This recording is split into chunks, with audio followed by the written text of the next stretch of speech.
Hi guys, I'm going to show you how to change the struts on an E90 BMW 328 Xi with Xdrive. Let's go! Okay, so first you want to prep the car, and safety first. We need some wheel chocks, and we need some jack stands, and we're going to need a jack to get the car up. For a BMW, you're going to need something like a race jack, something low to the ground, so you can get underneath the front end. So let's get the car prepped.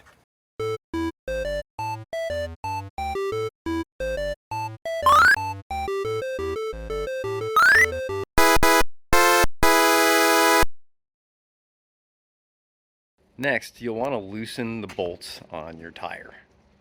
So for BMW, you got these 17 millimeters. You're gonna use an impact wrench just to loosen them up. Don't take them all the way off, or else you have a big problem. You don't want that.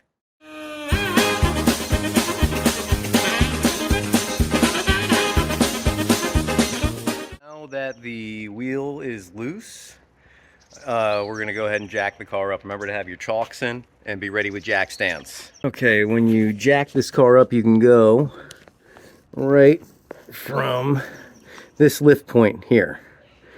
You can go ahead and put your jack right on that and lift. And then be ready with the wheel chucks in place and have jack stands ready.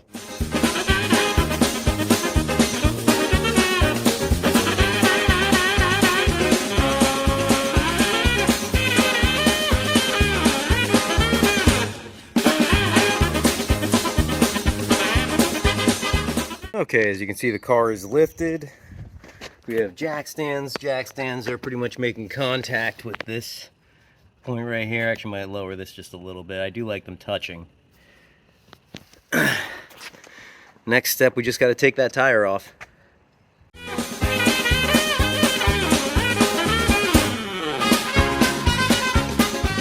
Okay, so let's take a look inside the wheel well here. Here's the strut.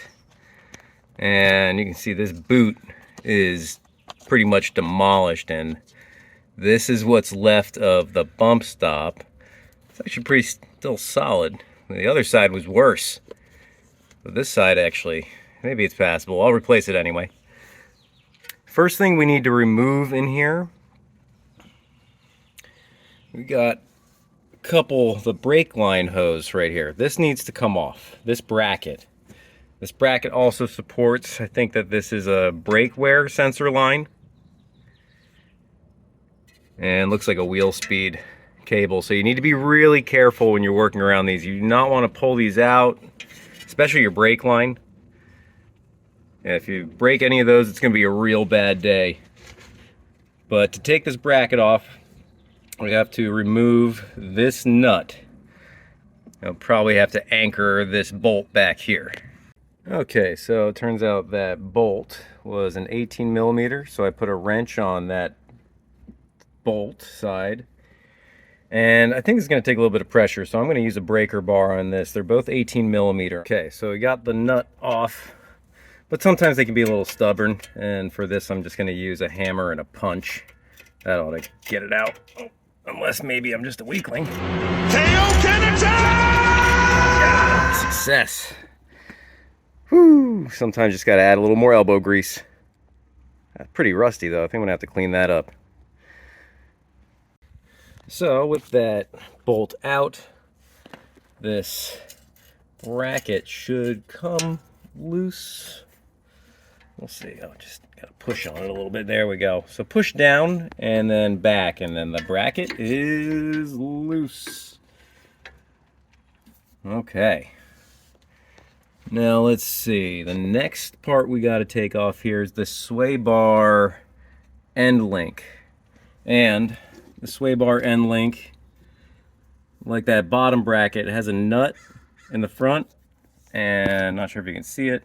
I'll turn the wheel maybe so you can see it better, but there is a nut back here that you have to hold on to. I believe it's a 17 and a 16. So we got to take those off. And then be ready with a jack, because when the sway bar end link comes off, the hub is going to want to fall. Now, this might be okay with a rear-wheel drive, I don't think so, but it's especially not good when you have all-wheel drive because you have this axle back here. So if this hub drops, this whole assembly drops out by accident, it will take out your axle, and that's a whole other job. So be ready with a jack stand, and you can put it just down here or on here, but just have something to give it a little support when it's falling. It'll also help you controllably drop the arm and maneuver it out. Okay, so got the nut off of here, off the sway bar end link, but it is stubborn and it does not want to come out. And I've tried a couple things. I even tried using a pry bar on it. Don't really recommend using that on the threads, but desperate times, desperate measures. I'm going to go ahead and try to loosen the top mount and maybe shake the strut around, and hopefully that'll give me enough play to get this bolt loose. Okay, so just for review, I got a jack stand under the hub, so this whole assembly doesn't just fall down and cause damage to the axle right in there. So to take off the strut mounts, there's 3 bolts up here, but I need to move the strut tower. So for this, I don't have the actual bit for that, but an 11 millimeter works just fine. Okay, I got the bolt loose from the strut tower, and this you can just kind of you can just slide out of the way so you can get to the other 2 bolts back here, and these are 13 millimeters. So let's go ahead and get those out. Okay, as I suspected, I loosened all the bolts on the top mount, and then I wiggled this around a little bit and it came out. Had to use the jack a little bit, kind of lift up on the hub and come down with it, but eventually it came out. Okay, so I got the sway bar end link out. I just tied it back with some aluminum wire so it's not hanging in the way. As you can see, it's clear. And the strut is starting to fall off, so make sure that you got it on a jack stand there so it doesn't fall all the way. You don't want to damage your axle or pull any of these lines like the brake line. That wouldn't be good. So one thing I am concerned about is clearance, taking this strut out. So I'm going to go ahead and remove this Fender liner in here. That'll just buy us a little more clearance. So let's take care of that. I think you're looking at 8 millimeter bolts, and you're looking at, I think these are 10 millimeter bolts. Okay, the liner is out, as you can see. And we got a lot more space in here to work with. So much more space for activities. Look at all this floor space.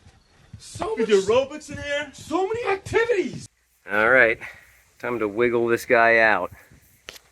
So in order to get this pinch bolt area open, you have to use a spreader tool. I'm just gonna stick this back here. Let's see, I'm gonna stick this back here and spread open the bolt. Mission success, the strut is out. There we go. Okay, so we got the strut out of the car. This is what it looks like. It's got this dust cover cap on here, so I'm just going to go ahead and pry that off now. Let's go ahead, use a small screwdriver. You can just boop, pop it right off. There we go. Don't lose this. I don't think any of the kits come with a new one of these, but you'll want to keep this thing covered from debris because there are bearings and stuff inside there in that top mount. So let's go get the spring compressor. Spring compressors are really dangerous, so just make sure that you've got the business end aimed somewhere where nobody's going to get hurt.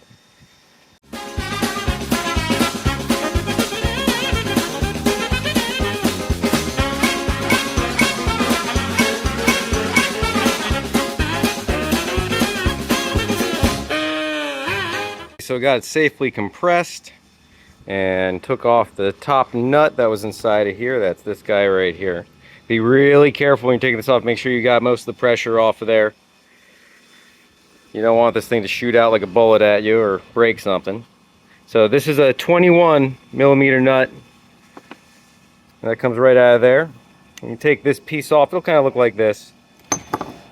Go ahead and flip it around. You'll see there's a bearing, a washer on here, and another washer plate.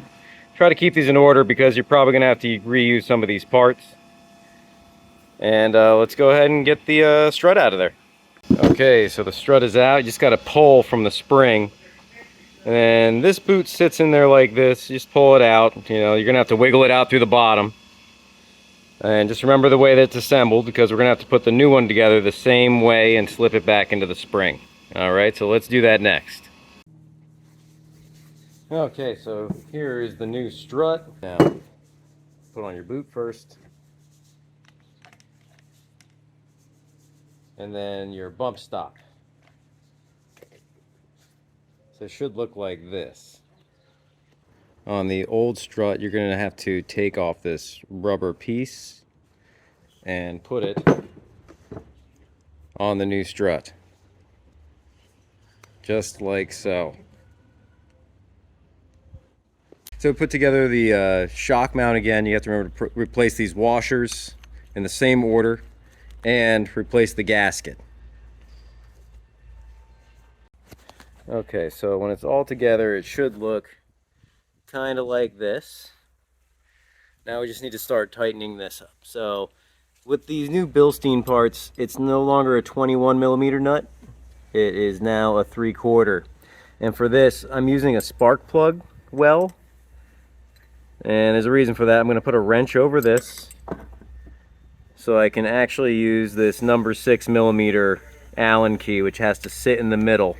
So it'll look something like this. Okay? So don't use an impact wrench for this. If you shear this nut, you're going to need a new strut. Just stay out of my way, or you'll pay. Listen to what I say. How about I just go eat some hay? I can make things out of clay and lay by the bay. I just may. What do you say?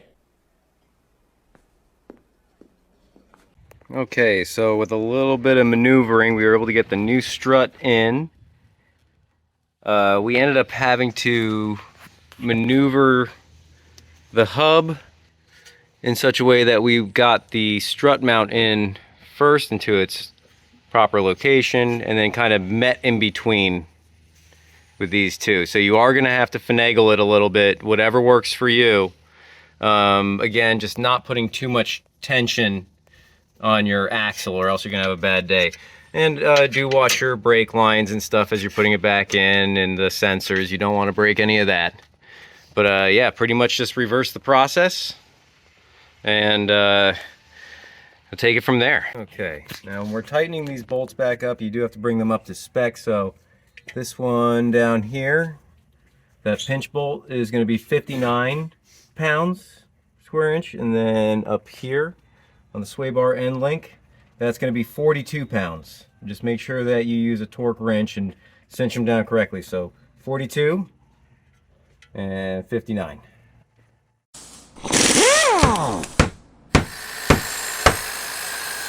Okay, so I just got back from a test drive and mission success.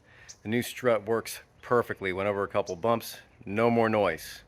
So that's how it's done, okay? Any questions, just ask in the comments section, and I'll answer back as quick as I can.